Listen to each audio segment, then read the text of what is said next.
If someone asked you to name 3 supermodels, you'd probably have no problem rattling off the names of some gorgeous women.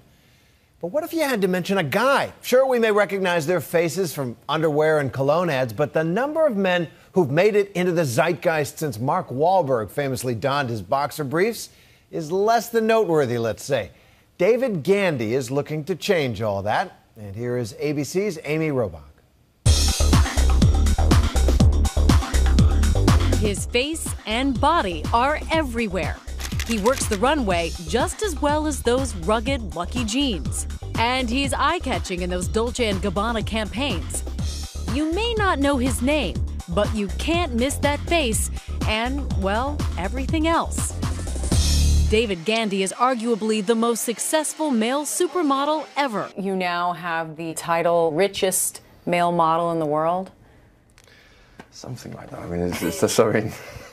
Where these accolades of the highest paid? I mean, no one ever tells each other. It's a nice superlative to have. It's a nice, yeah. I would sort of just rather be called sort of the top of the game. At 32, with his athletic build and smoldering glances, Gandy is indeed at the top of the game in an industry where female fashion models lead the way. How does that compare in terms of what the women at your level are paid? What's the disparity? You can't even compare it. It's a very small percentage of that. For male models, attaining supermodel status has been challenging. It's an accolade to be a female supermodel or to be a female model.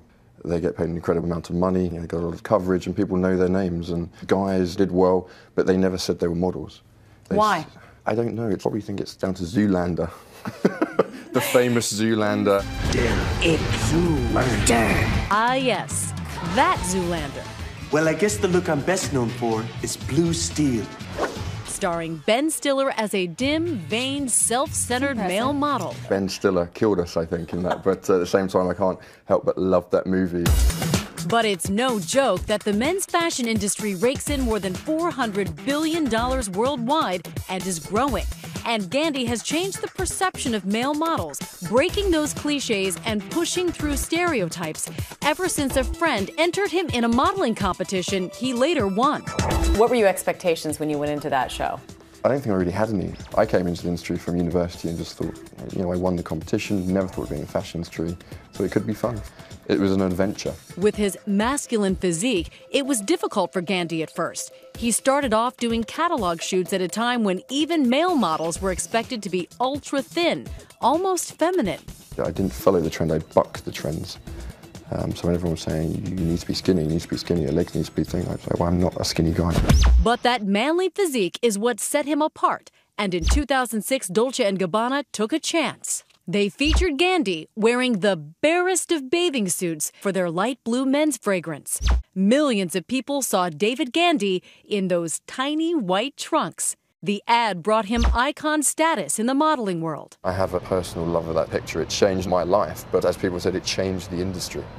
And that's not an easy thing to do. Today, Gandy can pick and choose his assignments. He's dabbled in film. Are you listening to me? I told you to stop it. Seen here in the short film Away We Stay. It will also include an exclusive interview. And created style and fitness apps, carefully managing his image, his brand, as he calls it. I want to have like power and sort of like a Brando kind of.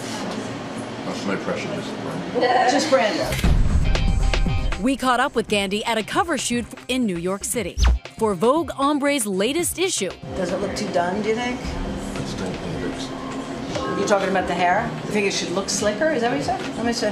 So you think it looks too puffy? Yeah, it looks quite round. At this stage of his career, he knows what works and what doesn't, and has the power and clout to call the shots.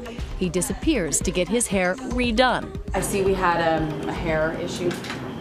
Not an issue, just I know how I like my hair.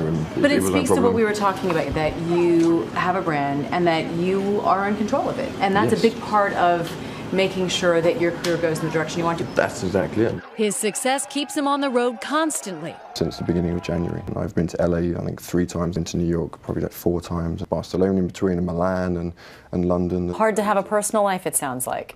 A little bit, yeah, absolutely. Yes, that's right. The world's most successful male model is single. What is it like in terms of relationships within the fashion world? Do you make a point to not date other models? How do you balance that? There's two ways of thought. You're on a beautiful boat in Capri and you're half naked and you're like, no, believe me, there's a big tugboat and there's 20 Italian sort of fishermen behind you, but it's not romantic.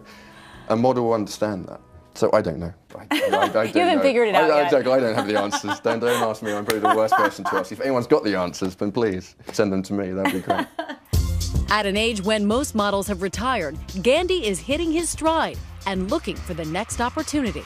I don't always want to be doing this. I get bored very easily, so there'll always be an element of pushing where we can go, and that's where we've always pushed it. For Nightline, I'm Amy Robach in New York.